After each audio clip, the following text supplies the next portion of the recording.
Hello and welcome to another episode of Cheap Smut. My name is Katie Mizell. And my name is Carl Mizell. And this is a podcast about smutty books. How are you tonight? I am grumpy as fuck. Yes, you are. I am. You're a grumposaurus right now. I am, but I'm not going to take it out on the show. It's just my ribs are still hurting. I forgot I didn't talk about it on this podcast. I'm pretty sure I broke my ribs, and I didn't go to the doctor, not because I'm a man, but because the American healthcare system is a nightmare. Oh, it's fundamentally broken. Yes. Just like my ribs. And and if I went there, I mean, broken ribs are broken ribs. They're just gonna be like, don't sneeze or cough. So I've been sleeping like garbage for a week. My daughter kicked me in the ribs. Yeah. In the middle of the night. I was at the pool all day with the kids. Tired. But you're right. It's it's stage magic. Yeah.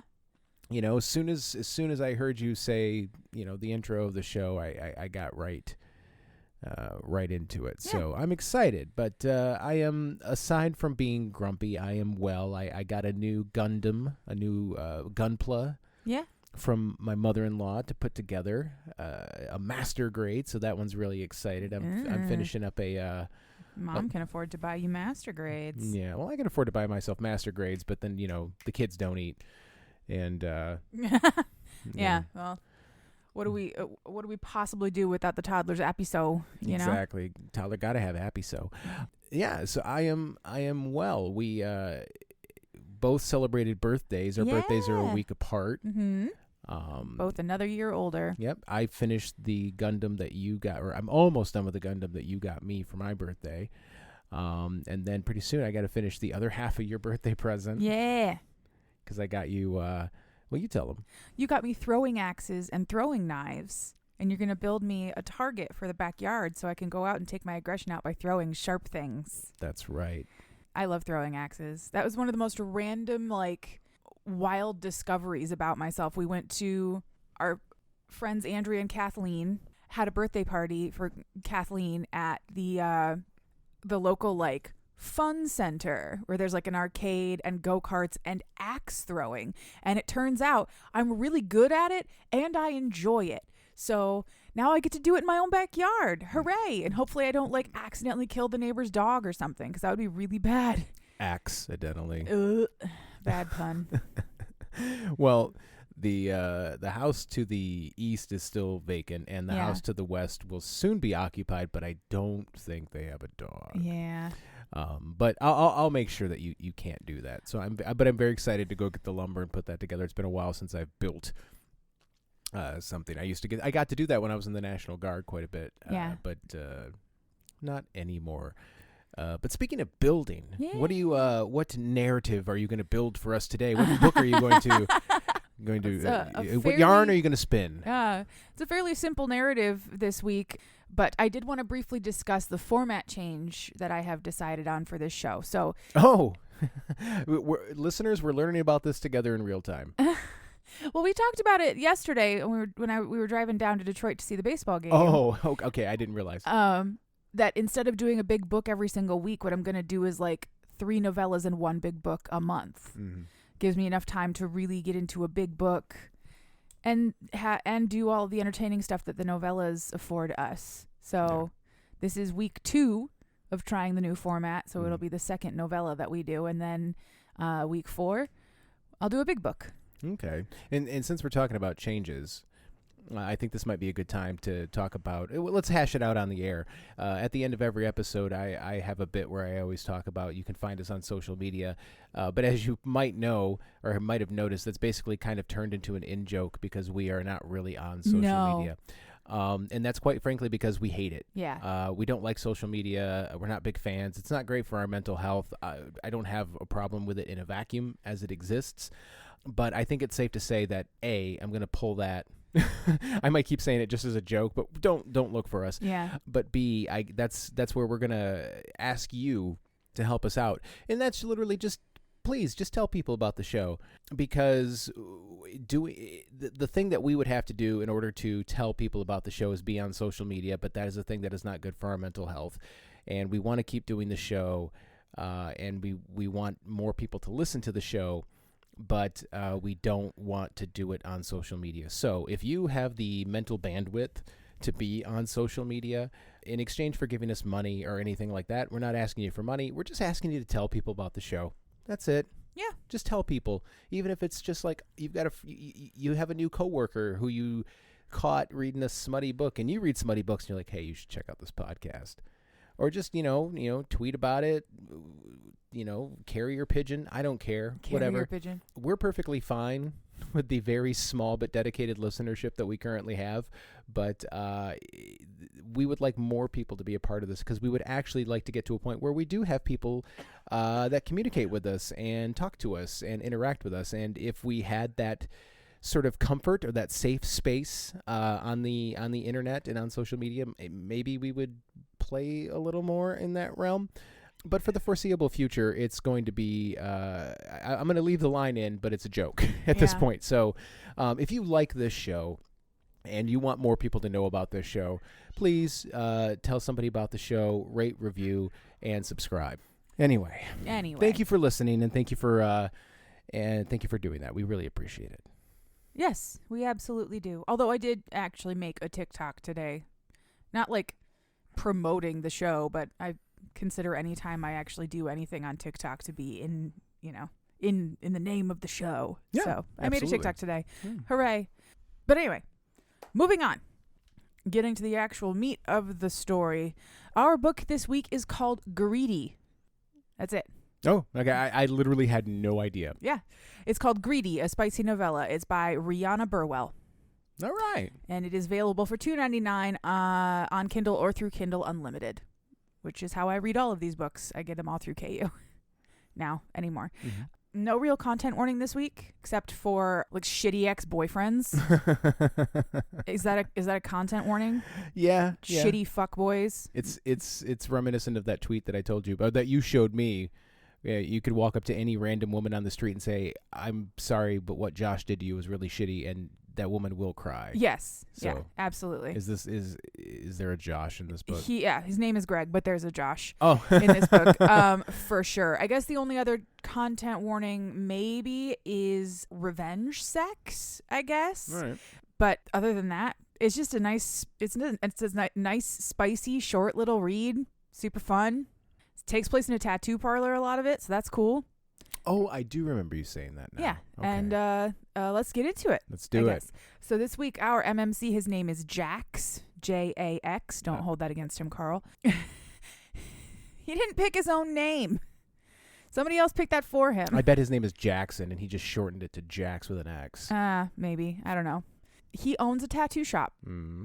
And his shop is located directly across the street from his rival tattoo shop. How did the Chamber of Commerce let that go? I don't even know. So he is currently working in his shop, no customers at present, and while he is cleaning up for the day, prepping for whatever comes next, etc., in walks our FMC. Her name is Olivia. Okay. Olivia is the girlfriend of Greg, the rival tattoo shop owner. And Jax has been watching her across the street, being in a relationship with the absolute fuckboy that is Greg from across the street. Just grinding his teeth and saying nothing for months.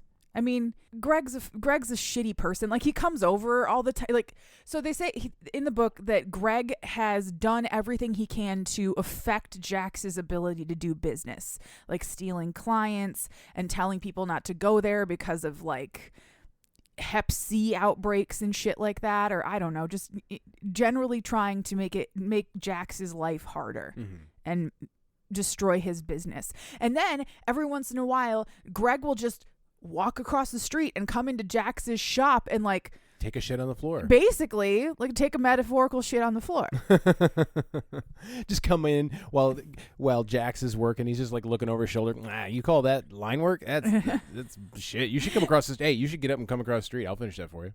Seriously. Or like, hey buddy, I heard you've been having a hard time getting clientele. I'm so sorry to hear that, man. It's really hard out here, but people are just, they come to the superior shop or whatever stupid bullshit thing he says because he thinks that he's significantly more important than he actually is. You've met that guy.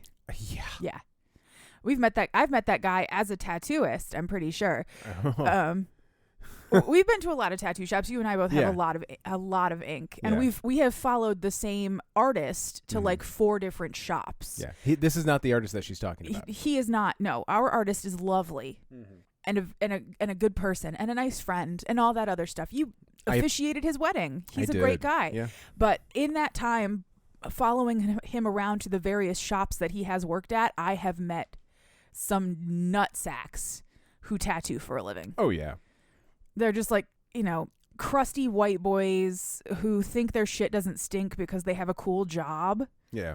Or whatever, and they're awful. They're just kind of awful. That's Greg. Yeah. That's Greg. He also, according to Jax, has very few tattoos, which is the sort of thing you don't like trust a tattooist who doesn't have tattoos unless she's Talia Kestenbaum, because Talia didn't have any tattoos either in Inked, and she was a tattoo artist. Yeah, go sit down with the guy with a very few shitty tattoos. Yeah, or just a few. They don't say that his tattoos are shitty. It's just like, was it a tattoo artist who has barely any tattoos? Like, why in the fuck do you want to get, like, why do you want that guy to tattoo you? I will hear that argument in terms of like, he doesn't understand what it means to sit for a really long time. Yeah. In the pain of getting like a big tattoo, which, okay, maybe true, but I don't have to know what it's like to have cancer to like be nice to cancer patients. Yeah, exactly. Don't got to shoot myself in the foot to know I'm not going to like it. There's a lot of reasons not to like Greg. The number of tattoos he has isn't really one of them. Wait, Greg or Jax? Greg. Okay, Greg doesn't have tattoos. Greg doesn't have tattoos. Okay. Jax is covered. Yeah. Head to toe covered. Anyway, so back to our story. I'm going off on tangents tonight. Olivia walks in. She is Greg's girlfriend. Jax has been in lust with this woman for a very long time. He thinks that she's like the most gorgeous creature. He kind of hates the fact that he has a crush on Olivia. Even though he hates Greg, he also doesn't want to be the dude who's like lusting after somebody else's girlfriend. Yeah. So he's like vaguely kicking himself for being so into this woman. Okay, cool. Self-flagellation, whatever, you're fine. Okay, whatever. I don't know. She isn't Greg's property. Yeah. But still, like, it's nice to respect people's relationships and whatever. So Jax is a good dude. Olivia is here at Jax's shop to get a tattoo. She wants a cover-up of a tattoo that she's got on her wrist. And his first question is, why are you not having Greg do this for you? It's because they broke up. Oh. Hooray! They broke up. Also, Greg did this shitty tattoo. And Greg did this tattoo. Oh, yes, hey, what do you know? exactly. It's not a shitty tattoo. It's like a line work flower. Okay. It's a decent tattoo, but she wants it covered up because she can't stand to look at it anymore. And the reason she can't stand to look at it is because they didn't just break up. Greg's a fuckboy, so she caught him cheating. And as soon as she caught him, like, a lot of the dominoes fell into place for her, and she realized, all those times that he bought me, like, show tickets or like spa days, he was getting me out of the house for several hours to do this repeatedly. It's not like, cheating is shitty either way, but like planned, premeditated cheating, so much fucking worse. Oh yeah. So Olivia is here to get revenge on Greg by having his rival tattoo her, cover his work with his rival's work. She's also secretly there to fuck Jax. Of course she is. Of course she is, because he's Greg's rival, and she knows that it would piss Greg off, and she's had a crush on Jax for months. So 2 birds, 1 stone. Right now, we're covering up our shitty ex-boyfriend's tattoo, and we're fucking this guy. Hooray. Yeah. So what you're saying, go Olivia, go, is there's a 100% chance of fuck.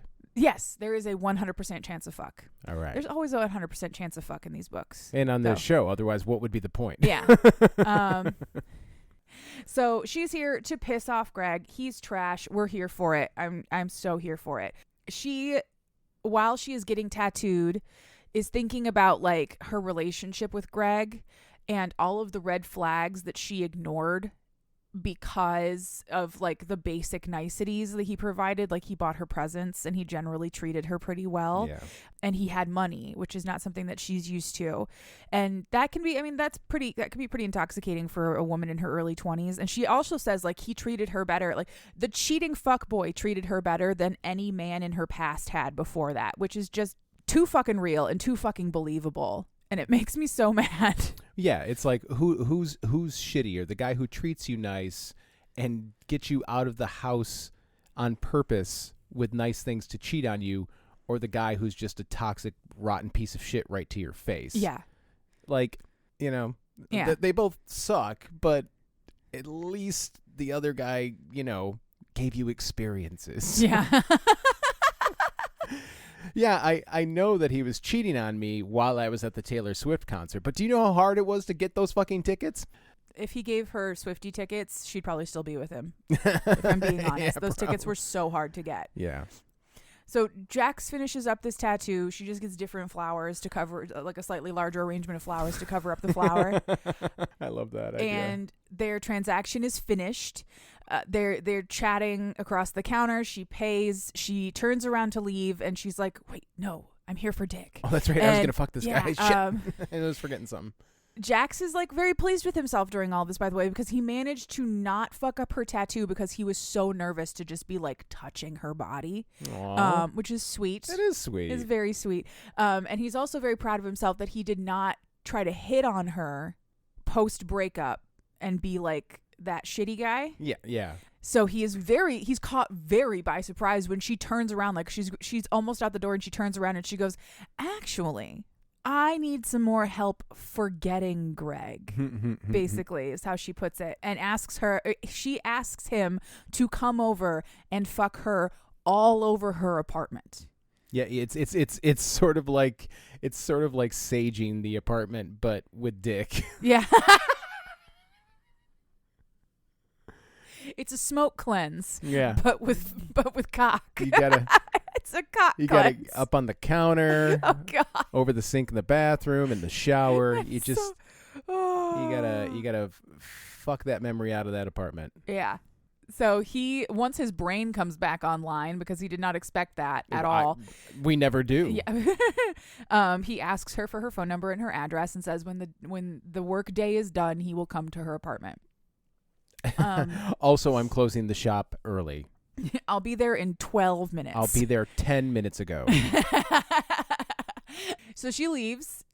He is amped, obviously, but he has the rest of the workday to get through.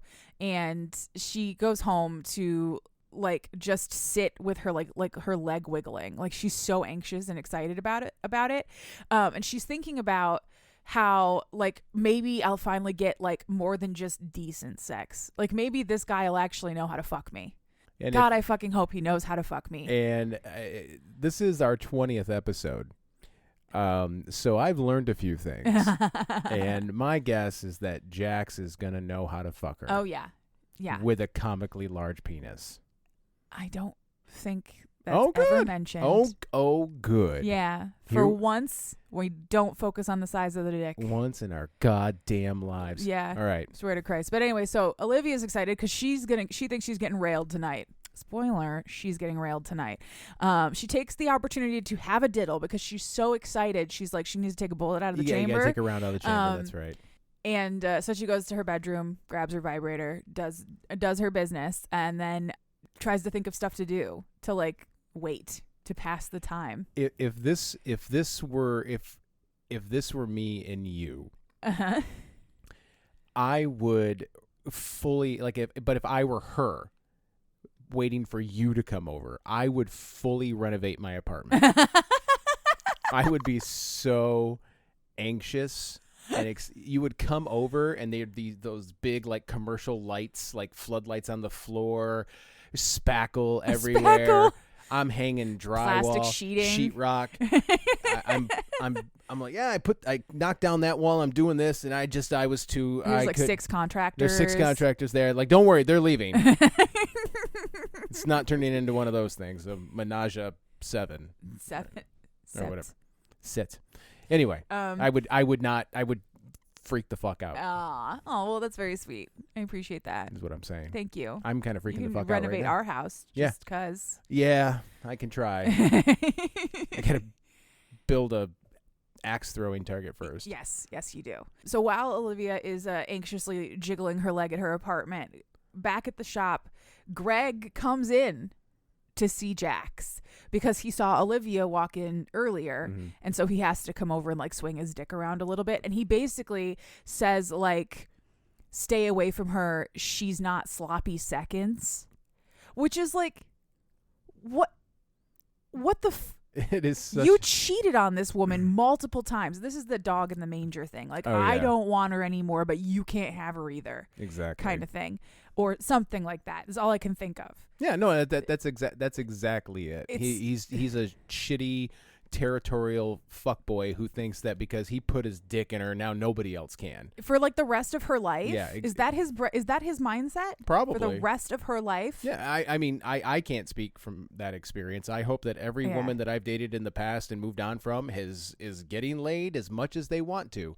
I don't care. Yeah. Well, I would fucking hope not, because you're not in relationships with them anymore. This is like, I bet you Greg is the kind of guy who writes into like Reddit relationship advice, like, I asked for an open relationship and now that my girl's getting laid by other people, I want to close it again. Yeah, exactly. He's that guy. Oh, he's totally that guy. He's that guy for 100% for sure. I love those stories. Those are my favorite. I'm always like, oh, how does that crow taste, motherfucker? I am 27 suggested that we open the marriage or open our relationship, and then I totally forgot that it's way easier for a woman to get laid in this society. Yeah. And now my wife's out having fun and having great sex with guys who treat her well, and suddenly I'm feeling a little vulnerable here. I asked her to close it and she said no. What do I do? Cross post to AITA. Anyway. For sure. So basically Jax just tells Greg to kick rocks. As he should. He wants to beat the shit out of him, but he thinks that it would be uncouth to show up to her apartment with her ex-boyfriend's blood on his knuckles. Wash it up. And I'm just like, if this was a dark romance, that's like required. Oh, like, you have to show up with a dead guy's head in a bag if you're in a dark romance, but this is a normal romance. Here's my offering. So anyway, they end that conversation. Jax basically tells Greg to come back when he's not such a fucking loser anymore. Like, that's it. Yeah, good. End of conversation. While Olivia is waiting, what she ends up doing is cleaning her apartment. Yeah, exactly. That's what I'm saying. I would have gone so far above and beyond. Yeah. So her diddle didn't really take the edge off of her anxiety. So what does she do? Like many other people who have incredible anxiety, they anxiety clean. Mm-hmm. And when he knocks on her door, she's like on her counter scrubbing her cabinets. And I was like, oh, that's too fucking real. That's the kind of shit I would do. The realest shit. And she looks down at herself and she's like, oh no, I'm in my cleaning clothes still. This sucks. What if he sees me and he walks away? He won't. Trust me. No, he won't. We never do. I have looked like the wrong end of a horse a couple of times in my life, and you've just been like, come here. So oh yeah. I know for sure he won't say no. When he knocks on the door, she contemplates not opening it. She's like, oh fuck, maybe I shouldn't do this. But no, she's doing this. So she opens the door and he comes inside. Like they like awkwardly stand on the porch for a second, or like at the threshold, because they don't know what to do. You just brazenly invited him over to fuck, and now you're like, well, yeah. So she invites him in for like a tour, but she lives in a shoebox. So she's like, there's the kitchen, there's the dining room, there's the living room, there's the bathroom. You can touch it all from here, basically. Yeah. And back there is the bedroom. Maybe we should go see that next. So they go to the bedroom, and he immediately finds her vibrator still sitting on the bed. Of course. And so he's like, well, roll up your sleeves. Let's get into it. It's time for some guided masturbation right now. So he has her get on the bed and diddle for him while he talks her through it. Mm-hmm. Great stuff. Good job. I appreciate your gentle nature, Jax. Let's go with that. Gentle nature. As soon as she is done coming, like as soon as she is done, his mouth is down there, like immediately. She's into it, but then she starts to lose it again. And there was this great moment in this scene where she starts, like, you get too into your head, and then you start worrying that you're taking too long, and then your body shuts down, and then you're like, let's just do something else now. Yeah. But he basically tells her, like, yeah, I want you to come, but that's not what I'm doing right now. Like, this is for me to enjoy. And the first time, guarantee you, the first time a woman meets a person who genuinely wants to eat her out because they enjoy it, it blows your mind. It blows your mind, because we grow up in this society where we are taught that, like, a guy eating you out is like a thing that he feels obligated to do before he can stick his dick in you. And then you find out that there are people who just really love eating pussy, and you're like, what? Nobody ever told me that. It's very exciting. So she got to have that moment on Paige, and it was great. Oh, good for her. But he basically says he'll go as long as he wants to go, or until she says stop. But he's not here to, like, make her come. He's here to enjoy himself. So just let him enjoy himself. Lay back. Put your hands behind your head and get comfy. Eventually, she does come again after an entire 12 pages of cunnilingus. Oh, wow. 12 pages. An entire chapter. I think the longest I've gone is 10 pages. I don't know if I can... Just dedicated to this man eating pussy. And it's like, I'm just whoa. kidding. I'm just kidding. I don't come up until the oxygen tank runs out. Aw. Or your nose gets all crooked. Yeah. Oh my God. Oh, that's really intimate information for this podcast. Looked like I just went through 12 rounds of a prize fight. So after she does come again, good job, Jax. You did it.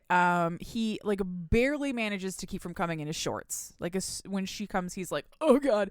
He's an oral fetishist, I guess. It seems something like that. So he crawls up to just, like, check on her and see how she's doing. And she reaches down and grabs his dick, and she strokes him, like, twice, and he just loses it all over her stomach. So he was really into it. Oh, yeah. And for a second, he's embarrassed, but she's like, that's the hottest fucking thing that has ever happened to me. I can see that. Yeah. I think, yeah, I can see it too. Like, he got so turned on eating my pussy for 12 pages. We should start measuring time in pages. How long is a page? Like a minute? Well, I mean, in film script parlance, generally you want a page of dialogue to last a minute of screen time, but it's not hard and fast. Giggity. But yeah, let's call it that. Yeah, right. All right. So sweet. From now on, I'm measuring time in pages. That's fine. Oh, so he's like, no, it's fine. Like, we'll get, like, let's keep going. He can maintain the erection, or he can get it back pretty quick, and he does so by fantasizing about eating her out for hours. He's like, I just want to be in there for hours and hours and hours and hours. And look, my erection's back. I was just gonna say, just go back down there for a minute. So they do fuck at this point, including a third orgasm for Olivia that she was not expecting. She was like, whoa, what's happening right now? And I was like, you okay, babe? You good? You're definitely getting railed for sure. You're definitely having good sex, maybe for the first time in your entire life. Are you okay? Do you need a coconut water? So eventually they finish. The sex is not particularly focused on. It's more the oral. This entire scene was about the oral. Okay. So they finally get to the sex. They finish the sex. They drift off to sleep while they cuddle. But Jax wants to make it clear before they fall asleep that this is not a one-night stand, that he never intended this to be for one night, and he's hoping that she's on board with that too, because he's been into her for a really long time. And she's like, yeah, totally, my guy. Thumbs up. Yeah. Good night. I just got fucked into oblivion. I was gonna say that's like trying to get somebody to sign a contract while they're drunk. Like, I don't think that's fair. You know, you can't ask a woman 3 orgasms deep. Yeah. Any real question. Yeah, not even that. I mean, did you just give me 3 consecutive orgasms? Yeah, you stick the fuck around, Chief. Yeah, for sure. But do you want to go browse Carvana's website? No, I don't. Maybe save it for the first time you go to IKEA. See if you'll last through getting through IKEA. If you can get through IKEA, or maybe a trip to Costco on a Sunday. Seriously. That thing, the IKEA thing is like a studied phenomenon, which I think is so funny. People fight in IKEA. Couples break up in IKEA all the time. Yeah. What? Why? Is it because you're surrounded by all of that Swedish flat pack furniture? I can't speak for anybody else, but I know that in my previous experience in previous relationships, it was because she wouldn't fucking move. Nobody can look that long at flat pack furniture. Let's fucking go. I could be in an IKEA all day long, but I know that you won't, so yeah, we try to hustle through the IKEA. Because you're a decent fucking person. Yeah. Well, if I was by myself, I would just wander through IKEA for hours and just look at shit. I would fantasize about having that, $6,500 IKEA kitchen. Yeah. Well, that's what happens when you are dating somebody who knows how to use AutoCAD and uses it to decorate their apartment. Oh, she did that? Yeah. Oh, wow. That's a type A personality if I ever did. Yeah. Hear. Yeah. Oh. But anywho. I never really contemplated how different I was from her. Oh. But I'm very different. Okay. Yeah, you are. That is technically them falling asleep in post-orgasmic bliss is the end of the book. Now, it's 20% of the book still left, and that's all epilogue. Okay. I am totally okay with that. Right? Because I was a real grumposaurus. Hey, listeners, if you're still here, I'm really sorry about being such a grumposaurus at the beginning of the episode. But A, Katie's very funny, and it helps out a lot. And B, she's so fucking cute right now. Aw, thanks. I'm going to push up on her after this is done. I'm going to say no. Okay, well, there you go. And that's how it works. Glad we got that out of the way on the podcast. Oh, my God.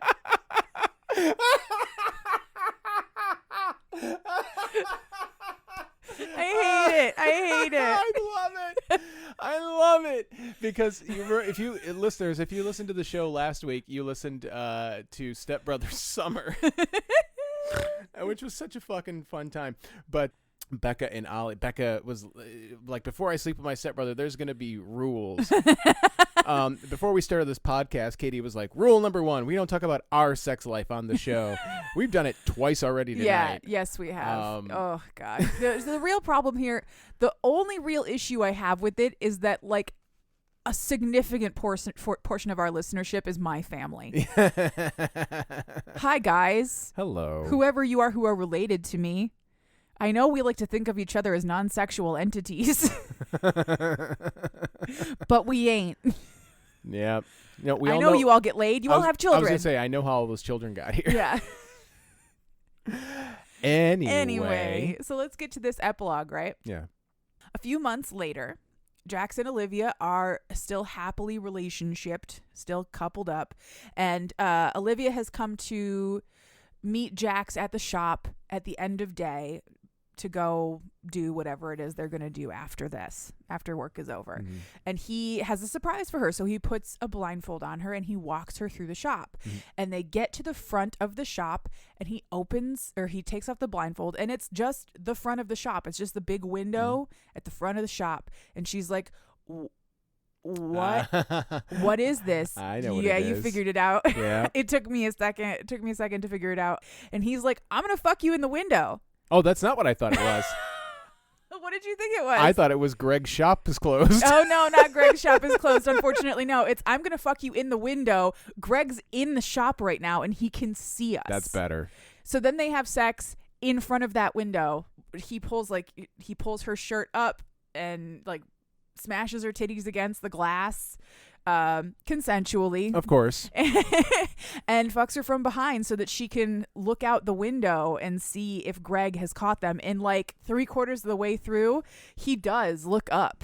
He's like just scrolling his phone at the counter and he looks up and he's just like, what the fuck? I was like, okay, I would murder someone.